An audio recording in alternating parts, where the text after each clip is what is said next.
Alors nous voici avec Pierre Canali. Pierre, vas-y, présente-toi. Je m'appelle Pierre Canali, j'ai 28 ans. Je suis un peu un retraité de Magic. Je joue 2-3 fois par an maintenant. Je fais le circuit pendant 4 ans. J'ai fait le circuit pro. J'ai fait à peu près 25 pro tours. Et ça fait pas mal de temps que j'ai arrêté. Du coup, je suis plus qualifié pour le France. Et là, je suis en top 8 de l'Open. De l'Open de la dernière chance en construit. Voilà. Par un deck sponsorisé par Sylvain Loriol, le célèbre Sylvain Loriol. On a commencé la journée à 10h du matin. Ouais. Voilà, là il est tard, je suis fatigué. Et faut encore gagner une ronde. Ah bah ça. Mais qu'est-ce que tu avais prévu de faire si jamais tu ratais le premier Open? Soit drafter avec les potes, soit faire le QT demain. Si je perds des tours, faire un deuxième QT, un deuxième Open. Voilà, je suis surtout venu là pour voir des vieux potes que j'ai pas vu depuis longtemps. Exactement.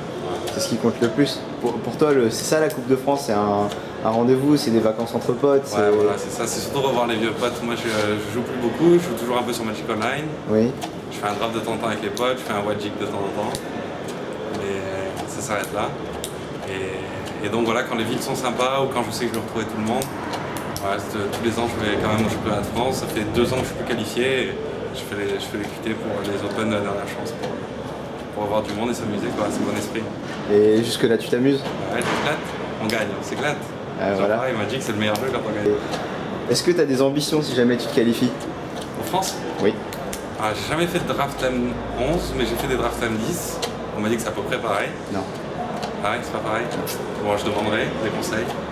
Et voilà, je suis confiant pour le construire. Si je me qualifie, mon deck est bien, je suis content. Tu joueras la même chose? C'est très probable, ouais. Quand on se qualifie avec un deck, ça veut dire qu'on le maîtrise à peu près. Et qu'on s'y attache? Ouais, c'est plus que c'est un jeu qui fonctionne et que je maîtrise pas trop mal maintenant. Alors qu'à la ronde 1, je ne maîtrisais pas très bien. Mais maintenant, je commence à bien comprendre le système et c'est un jeu assez compliqué, mais ça va. Et comment dire? En tant que retraité, ouais. Est-ce que ton plaisir est meilleur que quand tu jouais sur le circuit maintenant que quand tu joues de temps en temps pour revoir des potes? Tu as retrouvé l'amour de Magic que tu avais au tout début? Oui et non, parce que j'ai jamais trop perdu. Moi j'ai toujours joué à Magic pour m'amuser. Même quand je faisais les circuits pro, j'étais dans le train. Je m'éclatais quand même à jouer, j'avais pas de pression. J'ai eu la chance de commencer par gagner un Pro Tour, donc du coup tout de suite après c'était un peu les vacances à chaque fois à Magic, c'était sympa, ça m'empêchait pas de m'entraîner et de le faire sérieusement. Parce que quand je m'intéressais à quelque chose, j'aimais le faire sérieusement, mais j'ai jamais eu trop de pression et j'ai toujours gardé le plaisir du jeu et j'ai jamais mis un coup de pied dans une chaise ou râler quand je perdais une partie, quoi. Toujours avec plaisir. Très bien. Et pour finir, est-ce que tu as une carte de la journée, ton MVP? Cobra, hein. Lotus Cobra. Lotus Cobra, c'est un peu violent comme carte. Pour les sorties explosives. Voilà, ça sort fort.